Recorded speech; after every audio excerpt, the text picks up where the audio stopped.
How did Buteyko change my life? I was having an interview with Julia Bradbury, it's going back a few years ago, and she said, well, Buteyko changed my life. And I said, I'm not sure, Julia. And it was only that evening then, I just started thinking about it, and I say, I actually think Buteyko totally changed my life. How did that happen? Okay, I'll give you a little bit of my story. Maybe it's going to be similar to yours, because I don't think my story is unique in any way.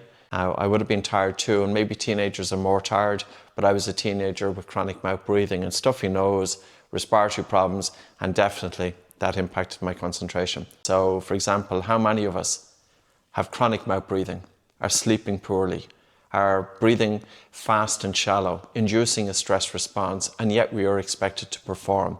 We're expected to have good concentration. But anyway, I came across a newspaper article. It was about breathing. I put it into practice.